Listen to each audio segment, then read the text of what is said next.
Hi, friends, and welcome back. Welcome back right into week 7. More than friends, I feel like calling you colleagues. A quarter of our journey is through. Today is the beginning of a second quarter. And today, I wanted to be outside. Outside because I don't know where you are in the world, but where I am in Europe, spring has started. And spring is always a bit of a rebirth. Nature wakes up, the flowers, the smell of the wet grass. It's absolutely beautiful. A rebirth is also where we're beginning today because the second quarter we're starting the emotional side. Now we explore our feeling, we recognize our body, we recognize the somatic reactions of our body, what we call feelings, and now we go into the emotions.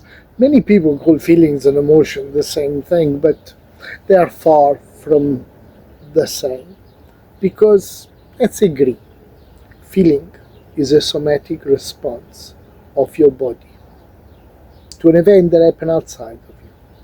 It's a reaction inside in your body. Emotions are the translation that our mind make of the feeling. So in essence is a judgment because the mind is made out of thoughts, the feeling is made out of sensation.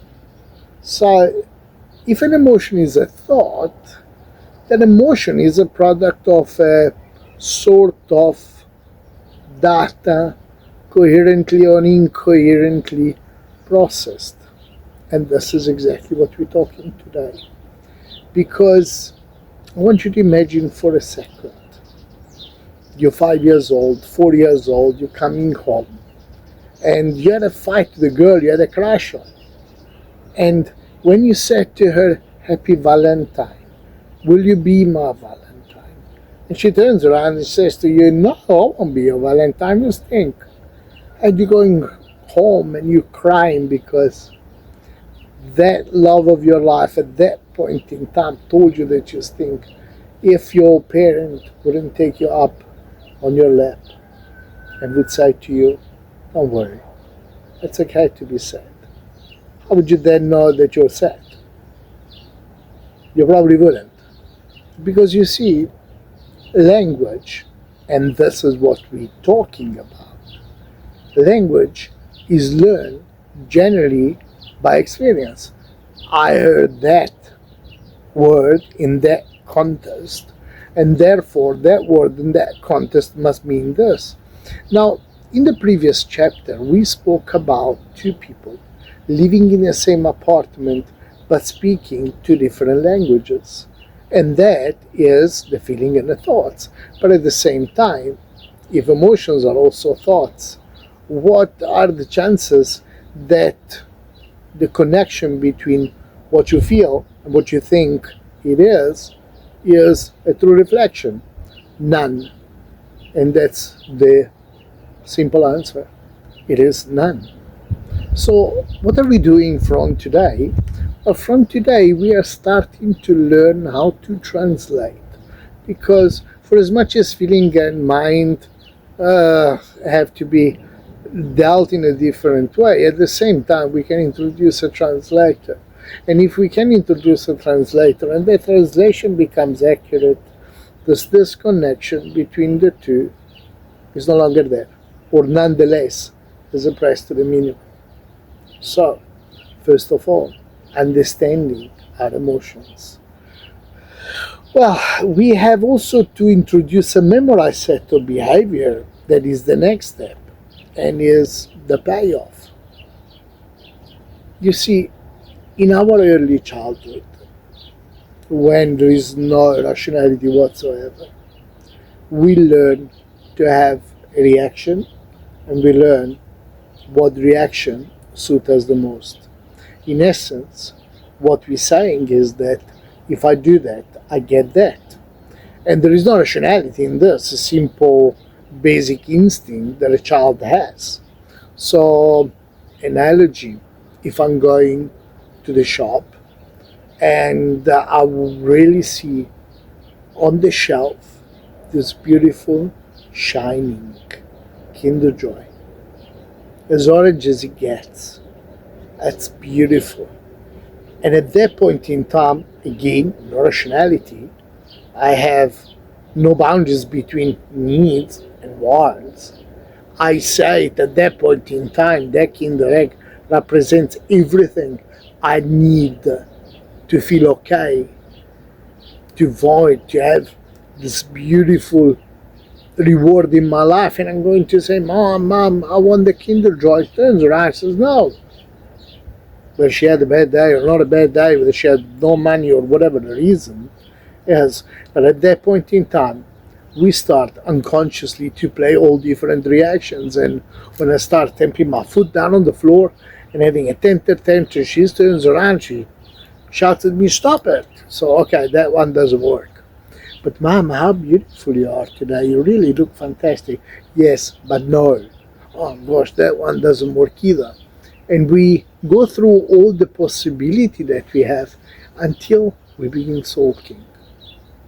Mom can't stand us sulking. And therefore she takes the Kinder Egg, she puts it there, and she threw on the towel, and you get the Kinder Joy. What did we learn? Well, considering that we are animals that adapt to the situation, since there is no rationality, considering there is only bad instinct, if I do this, I get that. Wow, that's incredibly amazing. And therefore, I learned that if I sulk, in principle, I'm going to get what I want. Wow, fast forward 20 years, and there we are. We have as an unconscious reaction sulking, because we have learned that as a payoff, we get what we want. Now, this is a beautiful thing. Remember, as you grow older though, because the sulking remain monopoly of the ego, you are going to camouflage. You are going to have the sulking in the skies via through a process of maybe a rationalization.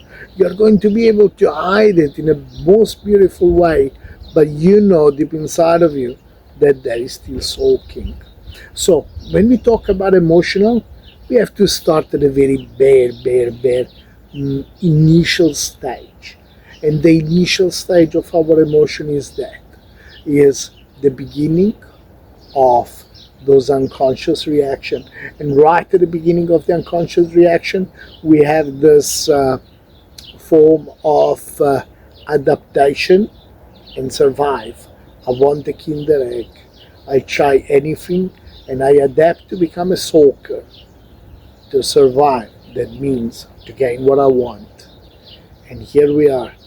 So, friends, going forward, what I would like you to do, I would like you to start taking notes of those things. Start literally taking notes. You have a book, you have a pen, and start analyzing which one are your manipulation, which one are those mechanisms that you got to learn when you were young. But what I want you to do, I want you to take a little step forward so you understand and you say, oh, okay, I got this dysfunctional mechanism to show that I'm unhappy, upset, and what I want, and this is what I do, and this is the payoff I want.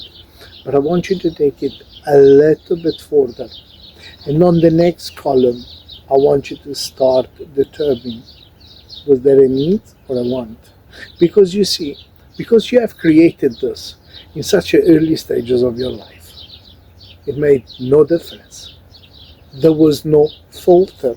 Again, like we said in the beginning, there was no filter between fear and panic. There was no filter between anger and rage.